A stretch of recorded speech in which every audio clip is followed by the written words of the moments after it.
எடுத்துக்கொள்ளப்பட்ட வேத பகுதி அப்போஸ்தலனாகிய பவுல் தன்னுடைய ஊழியத்தில் நமக்கு கற்றுக் கொடுக்கும் காரியங்கள் என்ன? What that Saint Paul the apostle as teachers for today for our churches.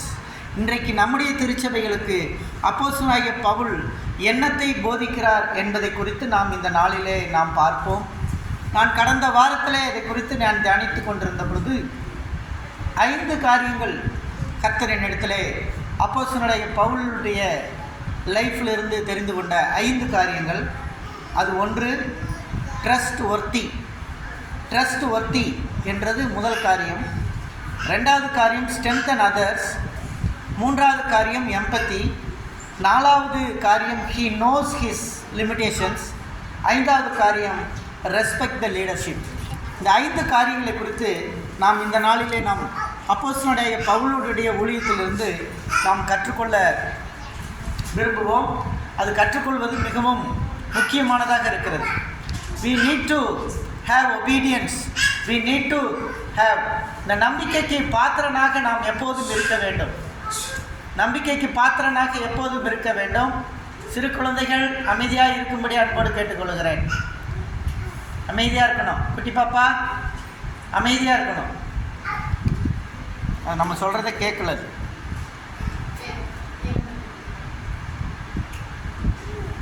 அமைதியாக இருக்கணும். Be silent. பேசக்கூடாது ஜெபத்தில். அப்போ நம்ம பார்க்குறோம், இந்த நம்பிக்கைக்கு 5 காரியங்கள் இங்கே வேதத்தில் கொடுக்கப்பட்டிருக்கிறதை நாம் பார்க்கிறோம். ஸோ முதல் காரியம், அப்போஸ்தலனாகிய பவுலினுடைய அழைப்பு எப்படி இருந்தது என்று சொன்னால், இயேசு கிறிஸ்துவை ஏற்றுக்கொள்வதற்கு முன்பாக கிறிஸ்தவர்களை துன்பப்படுத்துகிற ஒரு மனிதனாக இருந்தான். கிறிஸ்தவர்களை அடித்தான், கிறிஸ்தவ சபைகளை உதைத்தான், கிறிஸ்தவர்களை பிடித்து கொண்டு போய் அவர்கள் எங்கெங்கே ஜெபம் நடத்துகிறார்களோ அங்கெல்லாம் பிடித்து கொண்டு போய் அவர்களை அடித்து துன்பப்படுத்தினான். சபையை துன்பப்படுத்தினவன். ஆனால் ஒரு முறை அப்படி சபையை துன்பப்படுத்துவதற்கு போகின்ற வழியிலே திடீரென்று வானத்திலிருந்து ஒரு பெரிய இடிமுழக்கம் வந்தது. வானத்திலிருந்து வந்த இடிமுழக்கமானது நேரடியாய் வந்து அந்த சவுலின் மீது விழுந்தது. அந்த சவுலின் மீது விழுந்த பிறகு, சவுலே சவுலே, நீ என்னை ஏன் துன்பப்படுத்துகிறாய்? முள்ளில் உதைப்பது உனக்கு கடினமாமே என்று ஆண்டவர் கேட்டார். அருமையான தேவனுடைய பிள்ளைகளே, நிறைய வேளைகளில் கர்த்தர் நம்மளை பார்த்து விதமான கேள்வியை கேட்டிருக்கிறார். அருமையான மகளே, மகனே, நீ ஏன் என்னை துன்பப்படுத்துகிறாய்? அநேக நேரங்களில் கர்த்தர் இந்த நாளிலே உங்களை பார்த்து கேட்கிறார், நீ ஏன் என்னை துன்பப்படுத்துகிறாய்? Why you are giving a frustration to me? நீ ஏன் என்னை துன்பப்படுத்துகிறாய்? முள்ளில் உதைப்பது உனக்கு கடினமாமே என்று ஆண்டவர் ஒரு கேள்வியை கேட்டார். நீ முள்ளில் உதைத்து கொண்டிருக்கிறாய். அநேக நேரங்களில் விசுவாச பிள்ளைகளாகிய நாம் தேவனுக்கு விரோதமாய் சில காரியங்களை செய்து முள்ளில் உதைப்பதை போன்று தேவனுக்கு விரோதமாய் நாம் போய்கொண்டே இருக்கிறோம். அதைத்தான் வேதவசனம் சொல்லுகிறது, முள்ளில் உதைப்பது உனக்கு கடினமாமே என்று சொல்கிறது. முள்ளில் உதைப்பது என்பது மிகவும் கடினமானது. முள்ளில் உதைத்தால் நம்முடைய கால்களில் ரத்தம் வடிய ஆரம்பித்துவிடும், கால்கள் காயமடைந்துவிடும். அப்படியாக நம்முடைய வார்த்தைகளினாலே, நம்முடைய செயல்களினாலே, நம்முடைய சொற்களினாலே அநேகரை காயப்படுத்தி கொண்டு இருக்கிறோம் தேவனுடைய பிள்ளைகளே. அப்போஸ்தலனாகிய பவுல் அப்படித்தான் செய்து கொண்டிருந்தான். அவன் மாம்சீகமாகவும் கிறிஸ்தவர்களை காயப்படுத்தி கொண்டிருந்தான். அதைத்தான் இயேசு சொன்னார், நீ என் பிள்ளைகளை மாம்சீகமாய் காயப்படுத்தினால், என் பிள்ளைகளை நீ மாம்சீகமாக துன்பப்படுத்தினால், என்னை நீ ஆவிக்குரிய வாழ்க்கையிலே முள்ளில் உதைப்பதை போன்றதாய் இருக்கிறது, என்னை ஏன் துன்பப்படுத்துகிறாய் என்று ஆண்டவர் கேட்டார். அல்லேலூயா. துன்பம் எப்போதும் வந்தது ஆண்டவருடைய பிள்ளைகளுக்கு. பவுல் செய்தது ஆண்டவருடைய பிள்ளைகளுக்கு உபத்திரவத்தை. ஆனால் ஆண்டவர் சொல்லுகிறார், நீ ஏன் என்னை துன்பப்படுத்துகிறாய்? தன்னுடைய பிள்ளைகளுக்கு ஒரு துன்பம் என்று சொன்னால் கர்த்தர் முன்பாக வந்து அதை கேட்டுக்கொள்கிறார். அருமையான தேவனுடைய பிள்ளைகளே, முதல் காரியம் ட்ரஸ்ட் ஒர்த்தி, நம்பிக்கைக்கு பாத்திரம். 1 தீமோத்தேயு 1:15.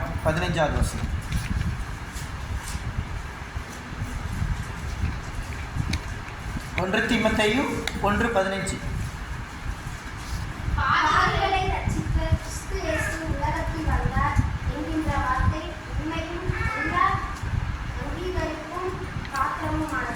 எல்லா அங்கீகரிப்புக்கும் பாத்திரமானது.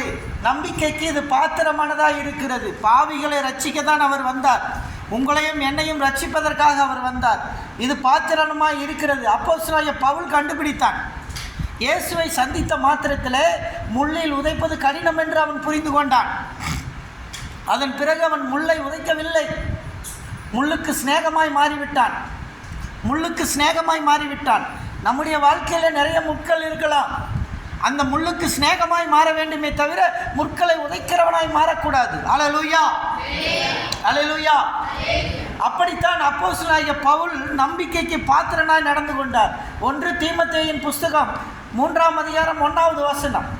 1 தீமோத்தேயு 3:1.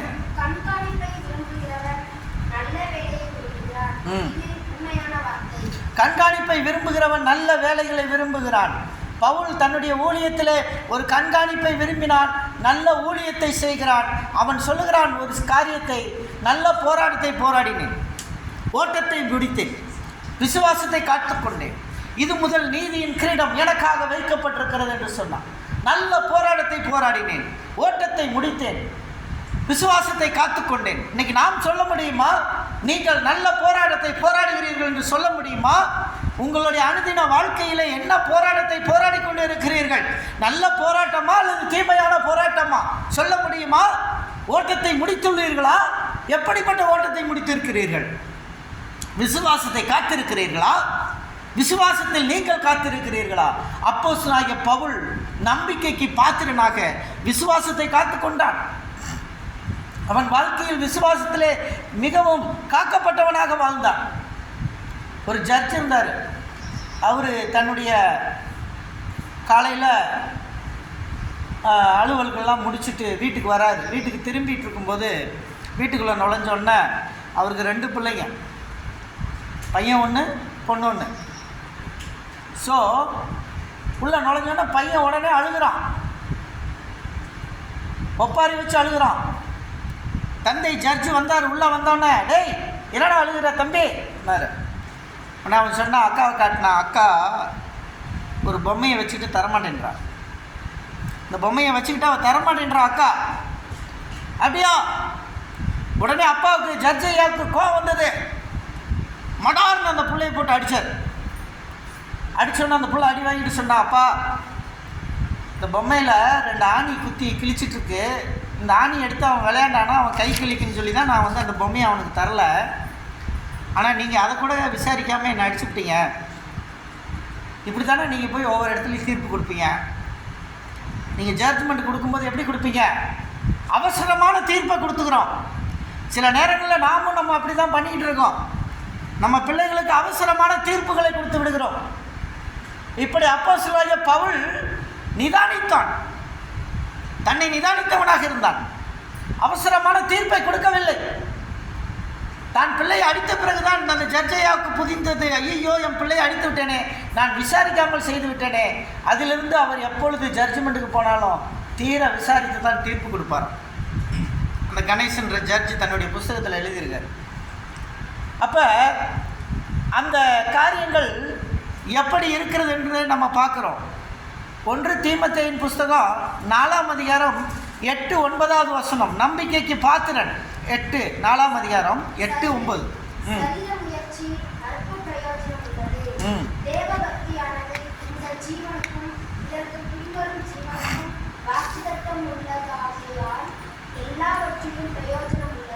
சரீர முயற்சி. இந்த உடலை பாதுகாக்க வேண்டும், இந்த உடலை பேண வேண்டும். இது என்ன சொல்லுது? பைபிள் என்ன சொல்லுது? அற்ப பிரயோஜனம் உள்ளது. சரீர முயற்சி என்பது அற்ப பிரயோஜனம் உள்ளது.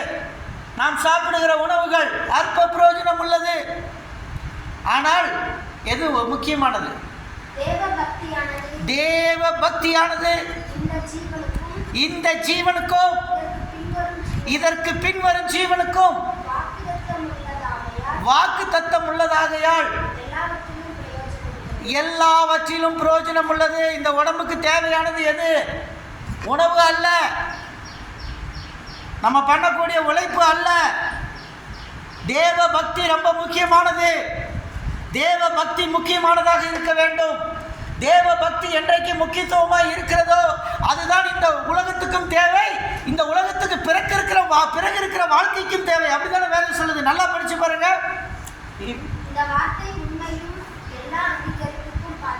அல்லம்மா, அதுக்கு முன்னாடி படிமா.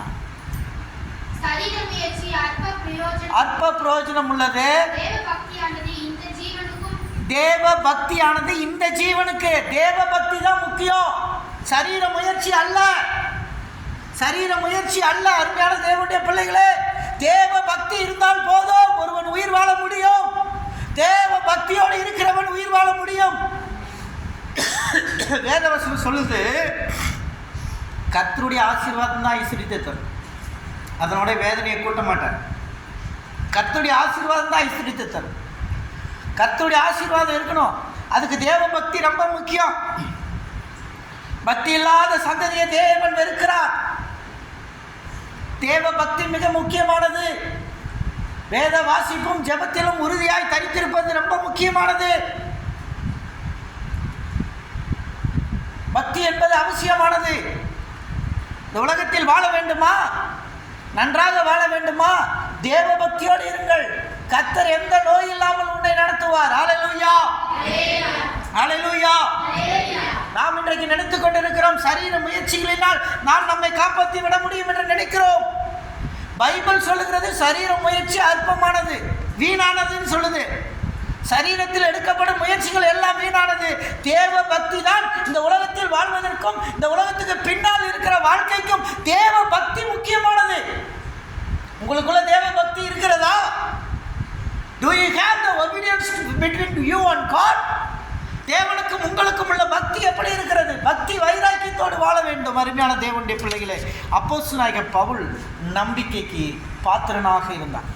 நம்பிக்கைக்கு பிரார்த்தனாக இருந்தார். ரெண்டாவது காரியம், ஸ்ட்ரென்தன் அதர்ஸ், மற்றவர்களை ஊக்குவிப்பது. என்கரேஜ் அதர்ஸ், மற்றவர்களை என்ன செய்யணும்? ஊக்குவிக்கணும். when your friends is weak, you should encourage your friend. when your children are in weak, you should encourage your children. when your wife are in weak, you should encourage your wife. when your husband are in weak, you should encourage your husband. This is what the Bible said. எபேசியர் 3:16-17 வாசியுங்கள். எபேசியர் 3:16-17. நீங்கள் அவருடைய ஆவியினாலே உண்டான மனுஷரின் வல்லவராய் வளப்படவும், விசுவாசத்திலே கிறிஸ்து உங்கள் இதயங்களை வாசமாய் இருக்கவும், நீங்கள் அன்பிலே வேரூன்றி பெற்றவர்களாகி சகல பரிசுத்தவான்களோடு கூட கிறிஸ்துவினுடைய அன்பின் அகலமும் நீளமும் ஆழமும் உயரமும் இன்னதென்று உணர்ந்து அறிவு கெட்டாத அந்த அன்பை அறிந்து கொள்ள வல்லவர்களாகவும், தேவனுடைய சகல பரிபூரணத்தாலும் நிறையப்படவும், அவர் தமது மகிமையினுடைய ஐஸ்வரியத்தின்படியே உங்களுக்கு அனுக்கிரகம் பண்ண வேண்டும் என்று வேண்டிக் கொள்கிறேன். ஹல்லேலூயா. கர்த்தருடைய அனுகிரகம் அவருடைய அன்புல தான் வருமா? அன்புல தான் இருக்கு. மற்றவர்களை ஸ்ட்ரென்தன் பண்ணும். do not discourage your friends. Discourage பண்ணாதீங்க. நிறைய பள்ளியில் ஆசிரியர்கள் மாணவர்களை டிஸ்கரேஜ் பண்ணுவாங்க. நிறைய பேர் அவன் சரியாக படிக்கலைன்னா இவன் படிக்காத பையன், படிக்கிற பையனை வச்சு தூக்கி வச்சு ஆடுவாங்க. ஆனால் என்ன நடக்கும், கொஞ்ச நாளில் பார்த்தீங்கன்னா கொஞ்சம் பெருசானதுக்கப்புறம் படிக்கிற பையன் எங்கே இருக்கானே தெரியாது. ஆனால் இந்த படிக்காத இருந்த பையன், டிஸ்கரேஜ் ஆன பையன் தான் வந்து இப்போ உலகத்தில் டாப் லெவலில் இருப்பான். ஒரு பிஸ்னஸ்லேயோ ஒரு பொலிட்டீஷியனாவோ ஏதோ ஒரு இதில் வந்து டாப் லெவலில் இருப்பான். இதை நம்முடைய வரலாறில் நம்ம சரித்திரத்தில் நிறையா பார்த்துருக்கோம். நல்லா படித்த பசங்க இன்றைக்கி எங்கே இருக்காங்கன்னு தெரியாது வரலாறில். ஆனால் இந்த ஆவரேஜாக இருந்த பையன் மேலே வந்திருப்பான். நம்ம இன்றைக்கி பார்க்குறோம்.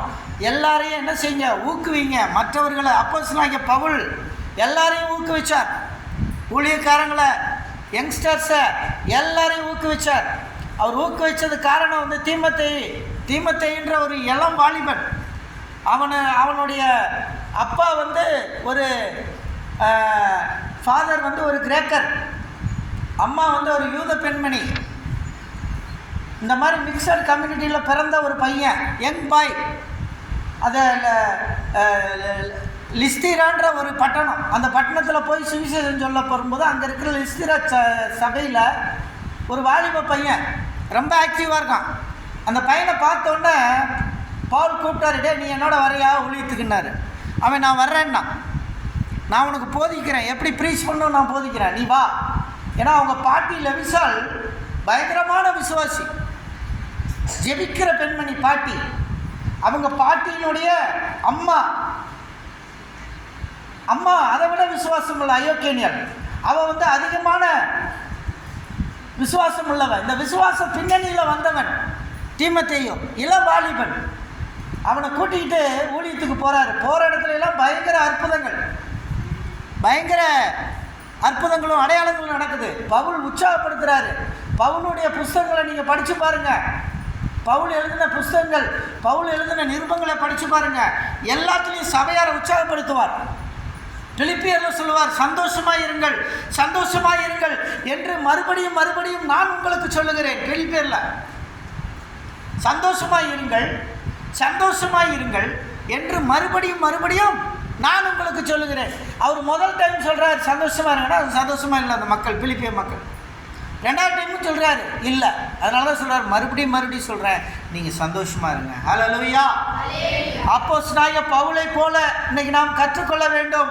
மற்றவர்களை உற்சாகப்படுத்துங்கள். Do not discourage others.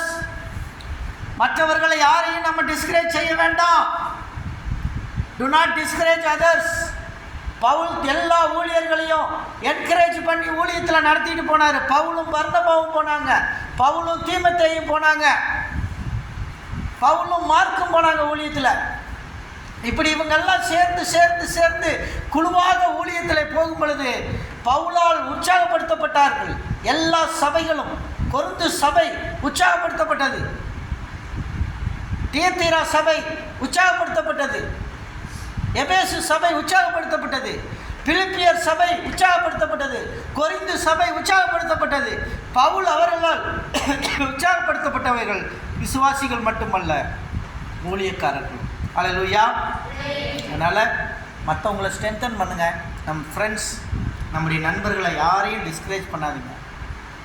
நமக்கு படிக்கிற தாளந்து இருக்கும், அவனுக்கு படிப்பில் கம்மியாக இருப்பான், அவனை என்கரேஜ் பண்ணுங்கள். உனக்கு நல்ல வேலை செய்கிற பணி இருக்கும், இன்னொருத்தருக்கு வேலையில் குறைவு இருக்கும், அவனை என்கரேஜ் பண்ணுங்கள். இப்படி உற்சாகப்படுத்துவதனால கர்த்தருடைய பிள்ளை பவுல்கிட்டருந்து நம்ம கற்றுக்கக்கூடியது, உற்சாகப்படுத்தக்கூடிய ஒரு ஆவியை நம்ம கற்றுக்கணும். எபேசியர் 4:29 வாசிங்க. 4:29.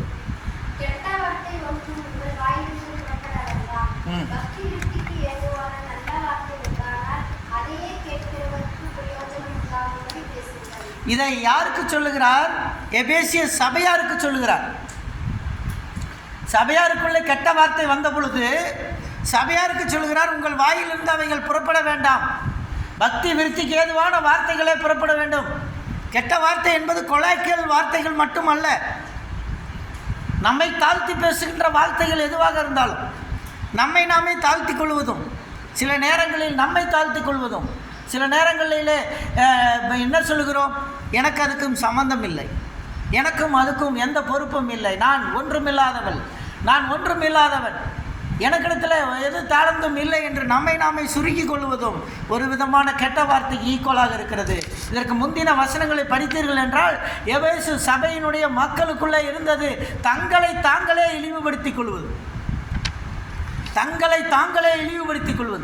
ஆகவே தான் அவர்களுக்கு இவ்விதமான ஆலோசனைகளை பவுல் சொல்லுகிறார். 1 கொரிந்தியர் 15 58 வசனத்தை வாசியுங்கள். 1 கொரிந்தியர் 15:58.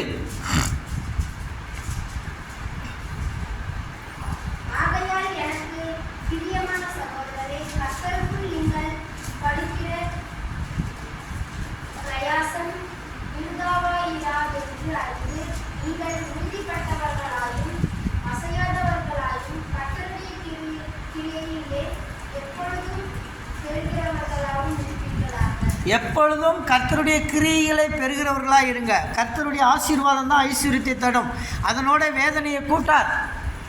கர்த்தருடைய ஆசீர்வாதம் தான் ஐஸ்வர்யத்தை தரும் ஒரு மனிதனுக்கு. அதனோட வேதனையை கூட்ட மாட்டார். இதை நம்ம புரிந்து கொள்ள வேண்டும் அருமையான தேவனுடைய பிள்ளைகளே. மூன்றாவது காரியம் எம்பத்தி, அனுதாபம் அல்லது கருணை. இந்த அனுதாபம் பவுலுடைய வாழ்க்கையில் இருந்ததை நாம் பார்க்கிறோம். அவர் ஊழியத்தில் எவ்வளவு அனுதாபம் உள்ளவராக இருந்தார். அவரை பிடித்து அடிப்பார்கள், சிறைச்சேதம் பண்ணுவார்கள், யாரையும் அவர் துன்பப்படுத்தவில்லை. பவுலை ஒரு முறை எருசலேமிலே அவரை அரெஸ்ட் பண்ணுகிறார்கள். அரெஸ்ட் பண்ணி அவரை தண்டனை கொடுக்க முடியவில்லை. ஏனென்று சொன்னால் அவர் கிரேக்கனுக்கு கிரேக்கனும் யூதனுக்கு யூதனுமாக இருந்தார். பவுலனுடைய அப்பா ஒரு கிரேக்கர். அந்த காலத்தில் கிரேக்கர்கள் இந்த பூமியை ஆண்டு கொண்டார்கள். ஆகவே கிரேக்கர்களுடைய வம்சத்தில் வந்தவனை தண்டிக்கக்கூடாது என்பது அந்த காலத்து அரசு நெறி. ஆகவே பவுலை ஒன்றும் செய்ய முடியவில்லை. யூதர்கள் எல்லாம் சேர்ந்து ஒன்று கூடின பொழுது அவனுடைய அம்மா யூதராய் இருக்கிறார், ஆகவே அவனை கை வைக்க வேண்டாம் என்று சொல்லி அவனை விட்டுவிட்டதை நாம் பார்க்கிறோம். அருமையான தேவனுடைய பிள்ளைகளை, இந்த எம்பத்தி நமக்குள்ளே எப்போதும் இருக்கணும். வி நீட் டு கிரியேட் எம்பத்தி. எல்லாருக்குள்ளும் நம்ம எப்பையும் என்ன செய்யணும்? கருணை உள்ளவர்களாக இருக்க வேண்டும், அன்புள்ளவர்களாக இருக்கணும். இந்த கருணை, அன்பு சகல பாவங்களையும் மூடும், அயோக்கியமானதை செய்யாது, தற்பொழிவை நாடாது, சினமடையாது, தீங்கு நினையாது, அநியாயத்தில் சந்தோஷப்படாமல் சத்தியத்தில் சந்தோஷப்படும். அன்பு சகலத்தையும் தாங்கும், சகலத்தையும் நம்பும், சகலத்தையும் சகிக்கும். எனக்கு தீர்க்க தரிசனம் வர இருந்தாலும் சரி, அந்நிய பாஷை பற்பல பாஷைகள் பேசக்கூடிய வர இருந்தாலும் அன்பு இல்லாவிட்டால் பிரயோஜனம் ஒன்று. அல்லேலூயா. அன்பு இல்லைன்னா பிரயோஜனம் ஒன்றும் இல்லை. நான் ரொம்ப ஃபஸ்ட் ரேங்க் எடுக்கலாம், நான் முதல் மார்க் எடுக்கலாம், நம்மக்கிட்ட அன்பு இல்லைன்னா பிரயோஜனம் ஒன்று இல்லை. அல்லேலூயா. அன்பு ஒன்று நமக்கு இல்லாவிட்டால் நமக்கு பிரயோஜனம் ஒன்றுமே இல்லை. எனக்கு உள்ளதெல்லாம் நான் அன்னதானம் பண்ணலாம், என் சரீரத்தை நான் சுற்றடிக்கிறதுக்கு கொடுக்கலாம், எனக்கு என்னென்ன இருக்கோ நான் அன்னதானம் எடுத்து ஏழைகளுக்கு வாரி வழங்கலாம். எனக்குள்ள அன்பு இராவிட்டால் பிரயோஜனம் ஒன்றும் இல்லை. என் சரீரத்தை நெருப்பில் போடுற நான் நெருப்பில் உளுந்து கூட சுட்டுக்கலாம், சுட்ட கொடுத்தாலும் அன்பு இராவிட்டால் ஒன்றும் இல்லை. அல்லேலூயா. ஆகவே அப்போஸ்தலனாகிய பவுல் கரிசனையோடு தன்னுடைய ஊழியத்தில் ஒரு வாஞ்ச எப்படியாவது மக்களை ரீச் பண்ணணும். நீங்கள் பாருங்கள், கப்பலில் போயிட்டுருக்காரு, கப்பல் உடஞ்சிருச்சு. சீப்ரு தீவு பக்கம் கப்பல் உடஞ்சிருச்சு, நடுக்கடலில் புயலில்.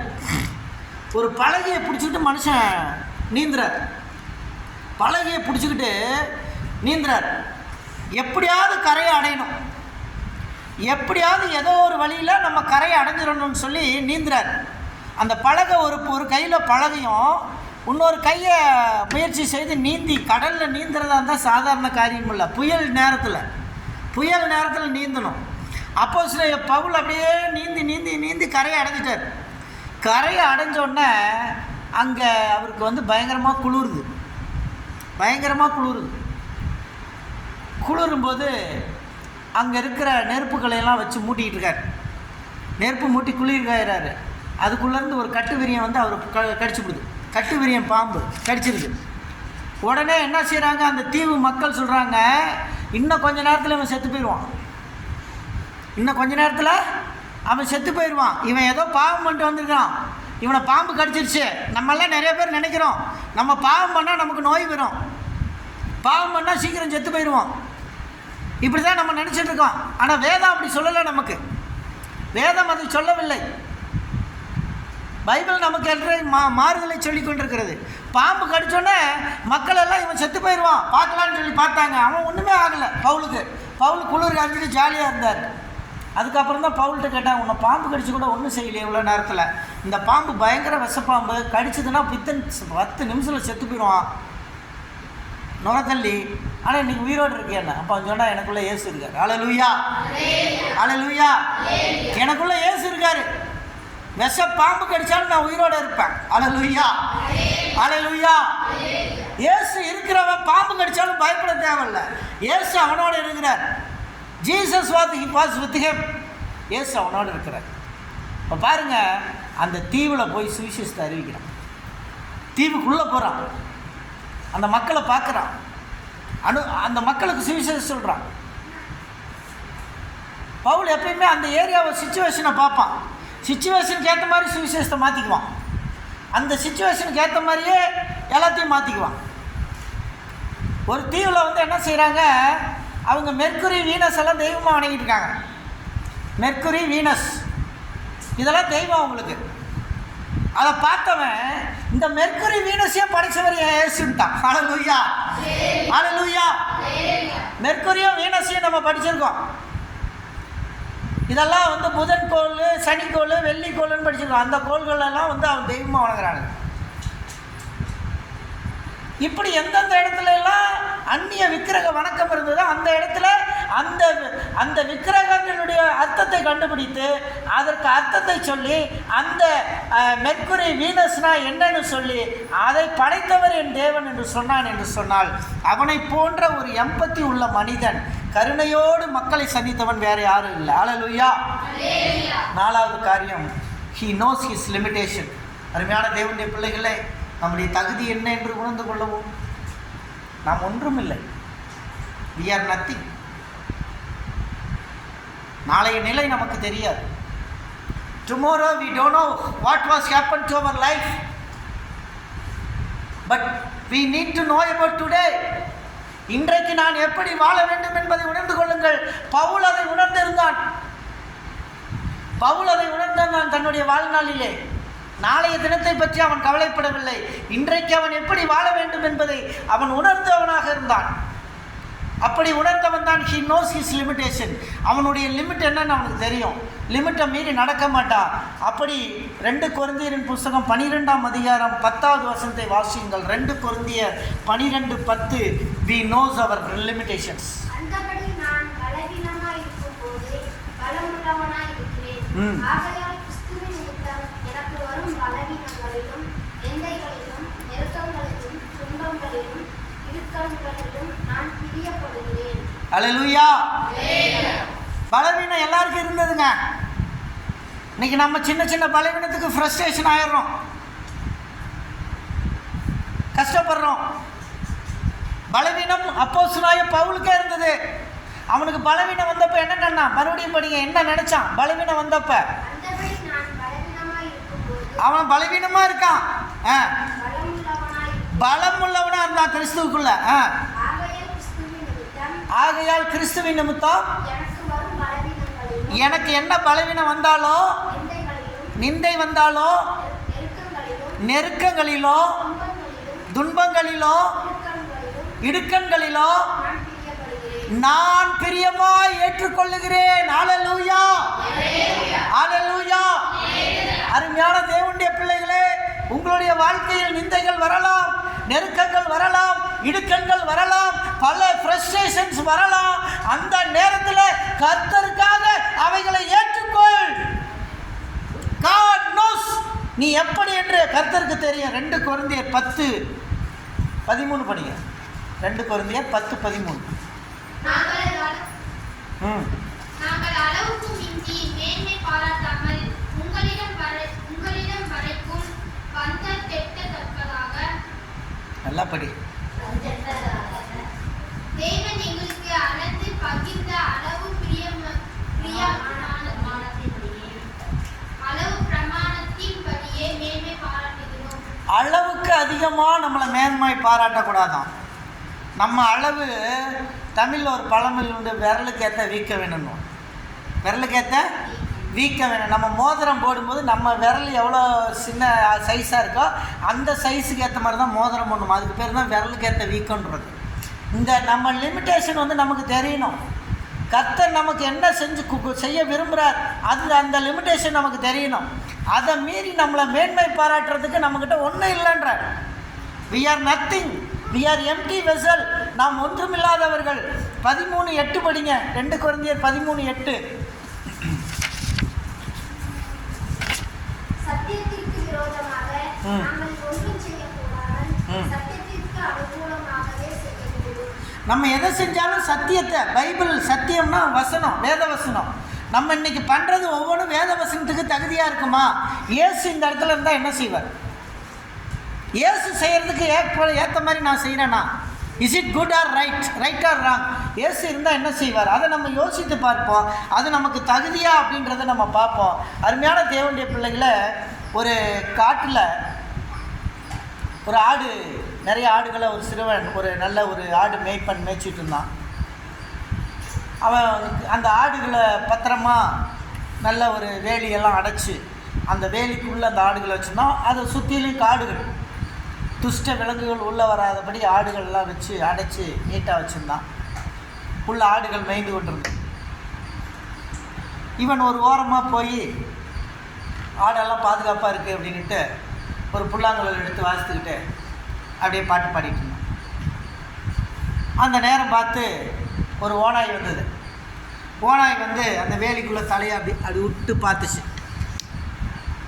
அதுக்கு ஒரு குட்டி ஆடு இருந்தது அந்த ஃபென்சிங்குள்ளே. அந்த ஆடு சொல்லிச்சு, ஏன் ஓநாய் என்ன எட்டி பார்க்குற, என்ன விஷயம் அப்படின்னு கேட்டுச்சு. அதுக்கு ஓநாய் சொல்லிச்சு, ஒன்றும் இல்லை, நல்ல செழிப்பான பச்சை பசேர்னு இருக்கிற புல்லாக பார்த்து நான் அந்த புல்லை பார்த்து சாப்பிட்ணும். அந்த புல் எங்கே இருக்குதுன்னு தெரியல, அதை சாப்பிட்டுட்டு தண்ணி குடிச்சோன்னா வயிறெல்லாம் ஜில்லுன்னு ஆகி போயிடும். எனக்கு அந்த மாதிரி புல் வேணும், அதனால தான் எட்டி பார்த்தேன்னு சொல்லித்தான் ஓநாய். அப்போ இந்த ஆட்டுக்குட்டியோட அம்மா அப்பா சொல்லியிருந்தாங்களா, ஏற்கனவே ஓநாய் வந்தால் பேசாத, ஓநாய் வந்தால் பார்க்காத, ஓநாய்க்கு வர சொன்னால் பக்கத்தில் போயிடாதுன்னு ஏற்கனவே அம்மா அப்பா சொல்லிக்கிறாங்க. ஓநாய் புல் சாப்பிடாது, நம்மளை மாதிரி ஆடுகளை தான் சாப்பிடுன்னு சொல்லி வச்சுருந்தாங்க ஓநாய்க்கு. ஓநாயை பற்றி அம்மா அப்பா தெளிவாக அந்த ஆட்டுக்குட்டிக்கு சொல்லியிருந்தாங்க. இந்த ஆட்டுக்குட்டி அதை மறந்துருச்சு, ஓநாய் சொன்னதை மட்டும் கேட்டுருந்துச்சு. அப்படியா? இல்லையே, எங்கள் அம்மா சொன்னாங்களே, எங்கள் அம்மா சொன்னாங்களே, இப்படி தானே இருக்க சொல்லி சொன்னாங்க. நிறைய பேர் அப்படி தான், அம்மா சொல்கிறத கேட்குறதில்ல, அப்பா சொல்கிறத கேட்குறதில்ல, அவங்க இஷ்டப்படி ஆடுறது. அதனுடைய விளைவு என்ன? இதை தான் நம்ம யோசிக்கணும். விளைவு எங்கே போகும்? அம்மா சொல்கிறத கேட்குறதில்ல, அப்பா சொல்கிறத கேட்குறதில்ல. இந்த குட்டி ஆட்டுக்குட்டியும் அப்பா சொல்கிறதையும் கேட்கல, அம்மா சொல்கிறதையும் கேட்கல. அதுக்கிட்ட பேசிச்சு. அப்போ ஓனாய் சொல்லிச்சு, உங்கள் அப்பா அம்மா பொய் சொல்லிட்டுக்கிறாங்க. உங்கள் அப்பா அம்மா என்ன சொன்னாங்க? பொய் சொல்லியிருக்கிறாங்க. நீ நைஸாக நுழைஞ்சு வா, நீ ரொம்ப சின்னதாக இருக்கிற குட்டி, நீ நைஸாக நுழைஞ்சு வா, அந்த புல் இருக்கிற இடத்த எனக்கு காட்டுங்க. அதுக்கு அந்த குட்டி சொல்லிச்சா, நான் காட்டுறேன், அந்த 2 மலையை தாண்டி போகணும், நான் உன்னை கூட்டிகிட்டு போகிறேன், நானும் இதை தாண்டி வரேன், வா நம்ம ஓடி போயிடலாம், 2 பேரும் சேர்ந்து ஓடி போயிடலாம், ஓடி போய் நம்ம சந்தோஷமாக வாழலாம் அப்படின்னுச்சான்.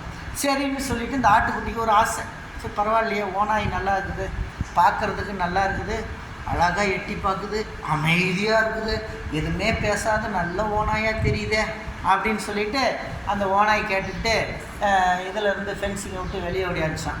வெளியே வந்த உடனே அந்த ஆட்டுக்குட்டி கழுத்தை பிடிச்சி நல்லா கறக்க முறுக்குன்னு தின்னு கடிச்சு கொழுப்பிச்சான். இந்த கதையிலேருந்து என்ன தெரியுமா? பெற்றோர்கள் பேச்சை கேட்காதீங்கன்னா ஓனாய்கிட்ட தான் மாட்டோம். ஹல்லேலூயா, ஹல்லேலூயா. பெற்றோர் பேச்சை கேட்கல, ஓனாய்கிட்ட மாட்டிக்குவோம். நல்லா தெரிஞ்சுக்கோ, நம்ம வாழ்க்கை அழிஞ்சு போயிடும், நம்ம வாழ்க்கை அழிஞ்சு போயிடும். ஒரு முறை நான் என்னுடைய ஃபிசிக்ஸு, நான் இன்ஜினியரிங்கில் படிக்கும்போது ஃபிசிக்ஸ் வரும். ஃபஸ்ட் இயர் வந்து ஃபிசிக்ஸ் இருக்கும். அந்த ஃபிசிக்ஸ் பார்த்திங்கன்னா நம்ம ப்ளஸ் 2ல் படிக்கிற ஃபிசிக்ஸ் மாதிரி இருக்காது, அது வேறு ஃபிசிக்ஸ். அது வந்து இன்ஜினியரிங் ஃபிசிக்ஸ் வரும். ஸோ அது படிச்சுட்டு இருக்கும்போது லேபில் கொஞ்சம் நேரம் பேசிகிட்டு இருந்தோம். நாங்கள் ஒரு எக்ஸாம் கொடுத்துருந்தாங்க, எழுதி முடிச்சுட்டு பேசிகிட்டு இருந்தோம்.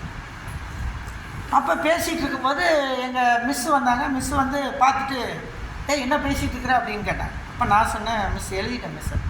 எழுதிட்டியா? ஆனால் நீ பேசலை. இல்லை மேடம், நான் எழுதிட்டு தான் இருந்தேன். போய் சொன்னேன். இப்போ அந்த மிஸ் சொன்னாங்க, ஆசிரியர்களை ஏமாற்றணும்னு நினச்சின்னா நீயே ஏமாந்து போய், ஆசிரியர்களை ஏமாற்றணும்னு நினச்சா நீயே ஏமாந்து போய். இதைத்தான் நான் இன்றைக்கி சொல்கிறேன். என்ன சொல்கிறேன்னா, நம்ம லிமிட்டேஷன் நமக்கு தெரியணும். அப்பா அம்மாவை ஏமாற்றணும்னு நினச்சோம்னா நம்மளே ஏமாந்து போய். ஹல்லேலூயா, ஹல்லேலூயா. அப்பா அம்மாவை ஏமாற்றணும்னு நினச்ச நீயே ஏமாந்து போவாய். ஓனாய் மாதிரி தான், ஓனாய்கிட்ட போய் மாட்டிக்குவேன். ஓனாய் ஒன்று நல்லா கடிச்சு கருக்கு முறுக்குன்னு தின்னுட்டு பிரியாணி பண்ணிட்டு போயிட்டே இருக்கும். தெரிஞ்சுதா? எச்சரிக்கையோடு இரு, எச்சரிக்கையோடு இரு. கர்த்தர் இந்த நாளில் உனக்கு பேசுகிறார். He knows his limitation. உன் தகுதி என்ன, உன் தகுதி என்ன? தாழ்ந்துக்கும், பெற்றோர்கள்ட்ட தாழ்ந்துக்கும். பெருமை உள்ள பேச்சுக்களை கர்த்தர் அருவருக்கிறார். பெருமை உள்ள பேச்சுக்களை கர்த்தர் அருவருக்கிறார். God hates. எடுத்து பேசுகிறோம், நம்ம வயசுக்கு மீறினதில் பேசுகிறோம், கேள்வி கேட்குறோம். கர்த்தர் அருவருக்கிறார்கள். பெருமை உள்ளவன தேவன் அருவருக்கிறார். கர்த்தருக்கு பிடிக்காத காரியம். God hates you. அதனால் நம்மை நாமே தாழ்த்துவோம், நம்மளை நாமே என்ன செய்வோம், கீழே வைத்து கொள்வோம். கடைசியாக respect the leadership. Respect the Paul தலைமைத்துவத்தை மதித்தார். இன்றைக்கு நீங்கள் உங்களுடைய ஆசிரியர்களை மதிக்க வேண்டும், உங்களுடைய பெற்றோர்களை மதிக்க வேண்டும், உங்கள் அப்பா அம்மா யாராக இருந்தாலும் மதிக்க வேண்டும்.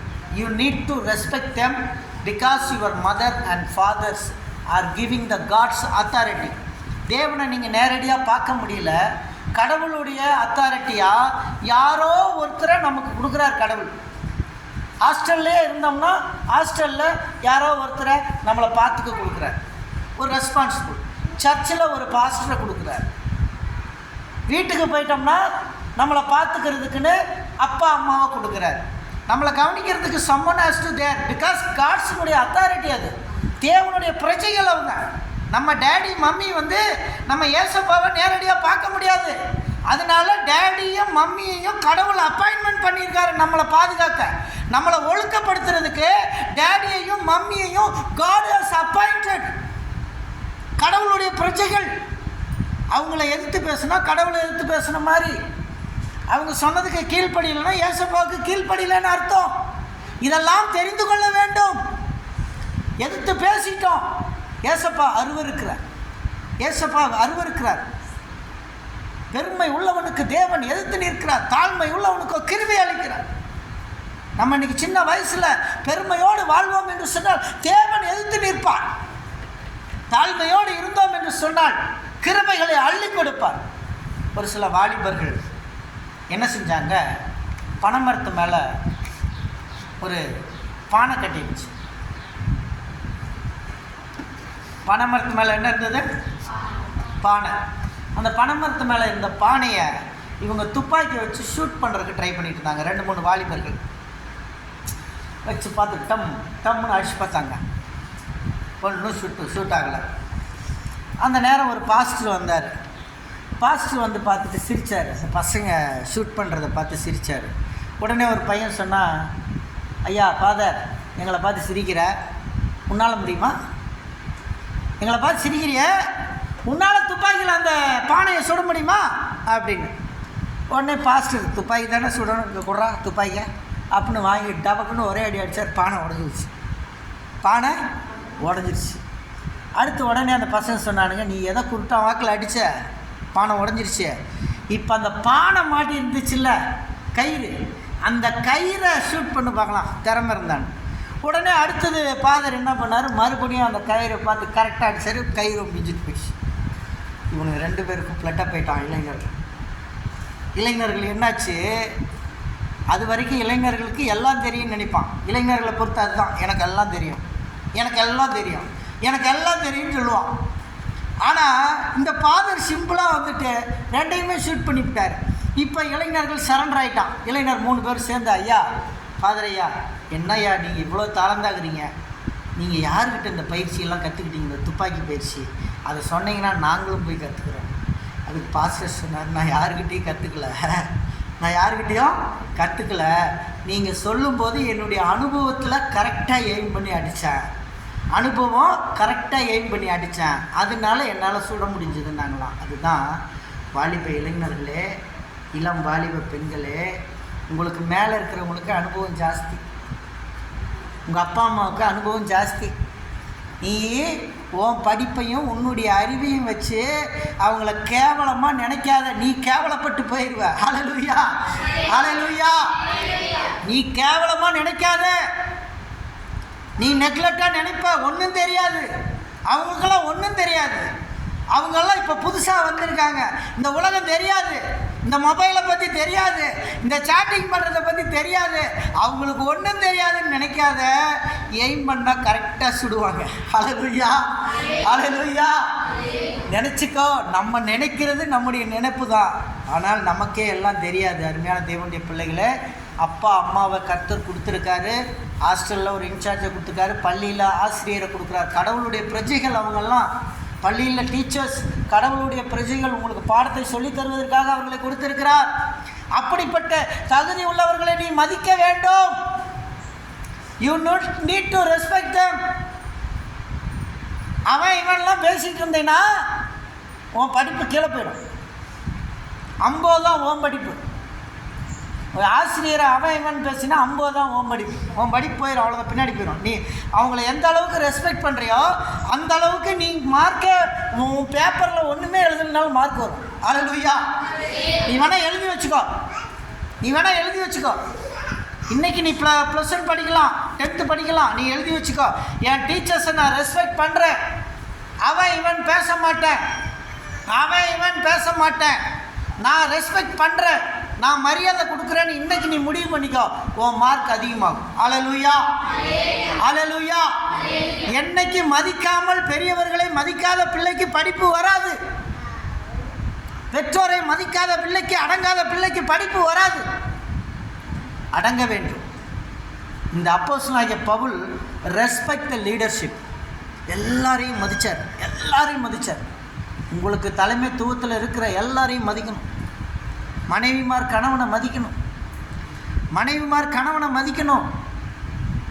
கணவன் தான் குடும்பத்துக்கு தலையாக இருக்கணும். டிசிஷன் எடுக்கிற இடத்துல கணவன் தான் இருக்கணும். டிசிஷன் எடுக்கிற இடத்துல மனைவிமார்கள் வந்து உட்கார்ந்து டிசிஷன் எடுத்தீங்க, உங்கள் குடும்பம் நாசமாக போயிடும். வேத வசனம் சொல்லுது, எபேசியரில் படித்து பாருங்க. கணவன் தலையாக இருக்கிறான். He is the leadership. மற்றதெல்லாம் நீங்கள் ஆலோசனை கொடுக்கலாம், மனைவி ஆலோசனை கொடுக்கலாம், இப்படி பண்ணுங்கன்னு சொல்லலாம், எல்லாம் செய்யலாம். ஆனால் டிசிஷன் எடுக்கும் இடத்தில் யார் இருக்க வேண்டும்? கணவன் இருக்க வேண்டும். உங்கள் கணவனை நீங்கள் ராஜாவாக்குனா, ராஜாவுடைய மனைவி நீ ராணி. நீ ராஜாவானினா உங்கள் கணவன் ராணியானார்னா அப்புறம் உன் நிலைமை என்ன ஆகுன்னு தெரியாது. அல்லேலூயா. இதை தெரிந்து கொள்ளுங்கள். கணவன்மார்களே, உங்கள் மனைவிகளில் அன்பு கூறுங்கள். Love your wife. அன்பு கூறுங்கள், அவளை நேசியுங்கள், அவளிடத்தில் அன்பாயிருங்கள். வேத வசனம் இதை சொல்லுகிறது. அன்பு கூறாமல் இருந்தால் அங்கே பிரச்சனைகள் வரும். உங்கள் அன்பு பூரணமாய் மனைவிக்கு கிடைக்க வேண்டும். அப்போதான் அவள் ஆதிக்கத்துக்கு போக மாட்டாள். நீங்கள் சரியாக அன்பு செலுத்தலைன்னா அவள் ஆதிக்கத்துக்கு போயிடுவான். உங்களுடைய அன்பு சரியாய் வரணும். மனைவியினிடத்தில் அன்பாக இருக்க வேண்டும். இது ரொம்ப முக்கியமான காரியமாக இருக்கிறது. பிள்ளைகளே, உங்கள் பெற்றோரை மதியுங்கள், கீழ்ப்படியுங்கள். எவ்வளவு வேணும் அது நியாயமாக இருக்கிறது.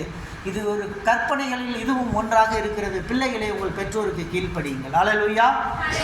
Respect the leadership. எந்த லீடர்ஷிப்பில் யார் இருந்தாலும் சரி, நீங்கள் வேலை செய்ய போகிறதா இடத்துல இருந்தாலும் சரி, நீங்கள் ஒரு ஹாஸ்டலில் இருந்தீங்க, அந்த ஹாஸ்டலில் இருக்க லீடர்ஷிப்பில் யார் இருந்தாலும் சரி, யூ நீட் டு ரெஸ்பெக்ட். எங்கே இருந்தாலும் சரி, சபையில் எப்படி ஒரு போதகருக்கு ரெஸ்பெக்ட் கொடுக்குறீங்க, ஸ்கூலில் எப்படி ஒரு ஹெட்மாஸ்டருக்கு ரெஸ்பெக்ட் கொடுக்குறீங்க, வீட்டில் அப்பா அம்மாவுக்கு எப்படி ரெஸ்பெக்ட் கொடுக்குறீங்க, அதே போல் நீங்கள் இருக்கிற இடத்துல எந்த தலைமைத்துவத்தில் யார் இருந்தாலும் அவர்கள் கர்த்தருடைய பிரஜைகள் என்பதை மறந்துவிட வேண்டாம். அல்லேலூயா. அல்லேலூயா. கர்த்தருடைய பிரஜைகள் என்பதை மறந்துவிட வேண்டாம். நீங்கள் அவர்களுக்கு முக்கியமாக ரெஸ்பெக்ட் தரணும். முக்கியமாக இந்த 5 காரியங்களை பாருங்கள். 1, நம்பிக்கைக்கு பாத்திரன், மற்றவரை உற்சாகப்படுத்துதல், அனுதாபத்தோடு கருணையோடு வாழுதல். 4வது காரியம், நம்முடைய தகுதி என்ன என்று நமக்கு தெரியணும். 6வது காரியம், தலைமைத்துவத்தை மதிக்கணும். அப்போஸ்தலனாகிய பவுல் இந்த 5 காரியத்தில் கரெக்டாக இருந்தார் அவருடைய வாழ்க்கையில். இன்றைக்கி பவுல் இல்லைன்னா சர்ச்சு கிடையாது. இன்றைக்கி நீங்கள் எல்லாம் முக்காடு போட்டிருக்கீங்க. ஏன் முக்காடு போட்டிருக்கீங்க? பவுல் எழுதுனால தான் முக்காடு போட்டிருக்கோம். பவுல் வாஸ் ரிட்டன், ஸ்திரீயானவள் முக்காடு போட்டுக்கொள்ளவும். ஏன் தெரியுமா முக்காடு போட சொன்னாங்க? அந்த காலத்தில் பெண்களுக்கு லோலாக்கு ஜாஸ்தி. பெரிய பெரிய லோலாக்கு இப்படி கீழே தொங்கும், இப்படி தொங்கும், இப்படி ஆடும்.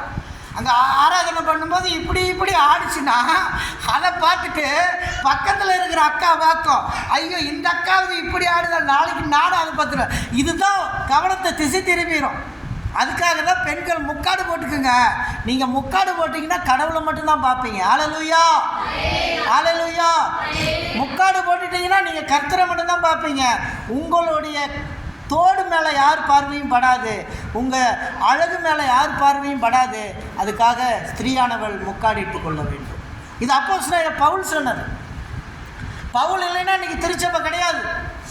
பவுல் இல்லைன்னா திருச்சபை ஒழுங்கு கிடையாது, ஆராதனை முறைமை கிடையாது. பவுல் தான் திருச்சபையினுடைய ஆராதனை ஒழுங்குமுறைகளை ஸ்ட்ரக்சர் பண்ணுறார். திருச்சபையில் கம்யூனியன் கிடையாது. பவுல் இருந்ததுனால தான் கம்யூனியன் வந்தது. ஒரு காலத்தில் கிறிஸ்தவர்கள் எல்லாம் ஞானஸ்தானம் எடுத்துகிட்டு விருத்த சேதனம் பண்ணணும். அன்றைக்கி ஒரு பெரிய பிரச்சனை இருந்தது, ஞானஸ்தானம் எடுத்துகிட்டு விருத்த சேதனம் பண்ணணும்னு. ஏன்னா அப்போஸ்தலனாகிய பவுல் இவங்க எல்லாமே யூதர்கள். எல்லாரும் விருத்த சேதனம் பண்ணியிருந்தாங்க. பேதுரு விருத்த சேதனம் பண்ணியிருந்தார், இயேசு கிறிஸ்து விருத்த சேதனம் பண்ணியிருந்தார். அப்போ எல்லா ஆண்களும் பண்ணணும்னு சொன்னாங்க. அன்னைக்கு அதை கூட பவுல் அந்த சட்டத்தை மாற்றி அமைத்தார். He is the founder of the church. சபையில் அவர் தான் மாற்றி கொடுத்தாரு. விருத்த சேதனம் இருதயத்தில் பண்ணுடா. ஹல்லேலூயா. மாம்சத்தில் விருத்த சேதனம் பண்ணிட்டு எல்லா பாவத்தையும் பண்ணுவேன், இருதயத்தில் விருத்த சேதனம் பண்ண. ஒன்ஸு கெட்டதெல்லாம் வெட்டி எடுத்து எரிஞ்சிட்டீங்கன்னா திருப்பி நீ நல்லவனா மாறுவ. ஹல்லேலூயா. ஆகவே இருதய விருத்த சேதனம் தான் முக்கியம்னு சொல்லி சொன்னார். இந்த 5 காரியங்கள் அப்போஸ்தலனாகிய பவுலுடைய வாழ்க்கையில், நம்முடைய வாழ்க்கையில் நாம் புரிந்து கொள்ள வேண்டும். தேவனுடைய பிள்ளைகளை அறிந்து கொள்ள வேண்டும். நான் சொன்ன இந்த உதாரணங்களை நீங்கள் பார்த்தீர்கள். ஒரு ஜட்ஜ் தனியாக எடுத்து தனி முடிவை வேகமாக எடுத்து விட்டார். அதனால் அந்த குழந்தை அடி வாங்கியது. ஆனால் அவள் தன்னுடைய தம்பிக்கு காயம் ஏற்படக்கூடாது என்பதற்காக, தான் தம்பிக்கு இந்த ஆணி கிழித்து விடும் என்பதற்காக அந்த பொம்மையை தராமல் இருந்தாள் என்பதை விசாரிக்காமல் தந்தை அடித்து விட்டார். அது ஒரு பெரிய காரியமாக இருந்தது. அடுத்ததாக நாம் பார்த்தோம், இந்த ஆட்டுக்குட்டியை பற்றி நான் சொன்னேன். அந்த ஆட்டுக்குட்டி அம்மா அப்பா பேச்சை கேட்டிருக்க வேண்டும். ஆனால் அந்த ஓநாய்கள் எப்பயும் ஆட்டுக்குட்டியை இழுத்துட்டு போகிறதுக்கு தான் பார்க்கும். பொம்பளை பிள்ளைய எச்சரிக்கையாக இருக்கணும். பஸ் ஸ்டாண்டில், பள்ளியில், ஸ்கூலுக்கு போகும்போது ஓநாய் வந்துக்கிட்டே இருக்கும் பின்னாடி. ஓநாய் என்னைக்கு இந்த பிள்ளைய கவிட்டு போடலான்னு பார்த்துக்கிட்டே இருக்கும்.